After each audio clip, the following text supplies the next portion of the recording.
Hi, guys. It's been a couple days since we've read our book, and the last time we left, Connor has revealed his plans to everybody. The biggest secret that I wanted you guys to recognize last week was the one that the entire king, son, and queen are dead. That was the secret. Nobody knows that. And that his master plan is trying to get the kingdom to believe that one of these three boys is the Prince Jaren that went missing. Okay, so chapter 10. A long silence followed Connor's announcement. This was worse than my darkest suspicions of why Connor might have taken us, and I was at a complete loss for what to do next. At best, the plan was lunacy, and at least it was treason, no matter how forcibly Connor denied it. No sane person could hope to turn an orphan into a prince in 2 weeks. And a person would have to be even crazier to think that this orphan could then convince an entire court he was a long-lost prince.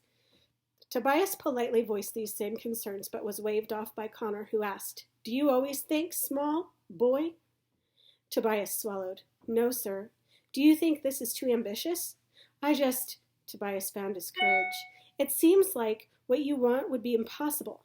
"Nothing's impossible. I haven't come to this plan lightly or without a great deal of thought, but to succeed, I must have a boy who believes this can happen." "I believe it," Rodin said. I snorted. Connor turned to me. "You don't believe it's possible?" "Just because it's possible doesn't mean it's wise." With arched eyebrows, Connor said, "And you claim to have this wisdom?" "I claim to have nothing, sir." "That is a good starting place. Now, Tobias, stand up." Tobias stood, looking as nervous as if he were about to be asked the one most important question in the world, and he had no answer. As it turned out, Connor planned on doing all the talking. Connor said, "You have the right shade of hair. The face is a little narrower than I would have expected for the prince, but the resemblance has potential. Your height is acceptable, and build is trim like the queen's. I like that you have education, but you are not as quick a thinker as I would want. If someone were to question you with an answer you did not know, I fear you might hesitate and spoil the plan." Tobias reacted to Connor's assessment like he'd been punched. I couldn't understand why it bothered him so much. None of what Connor said were things Tobias had any control over, and it wasn't like Connor would find anyone he considered a perfect candidate. Next, Connor ordered Rodin to stand.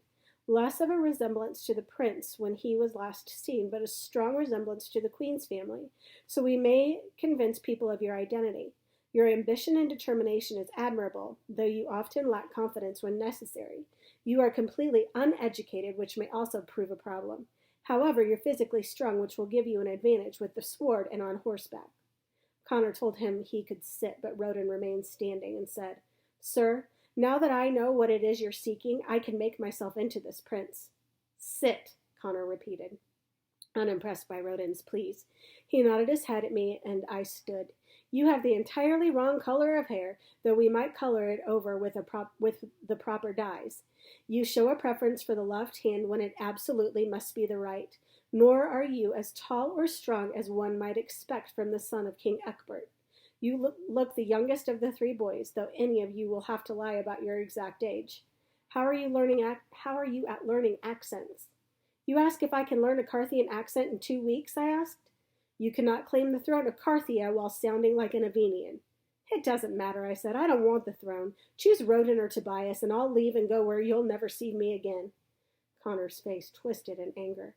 "Do you think I care a devil's inch what you want? You are here because, despite a few physical setbacks, you have seeds of the personality I might expect for Prince Jaren.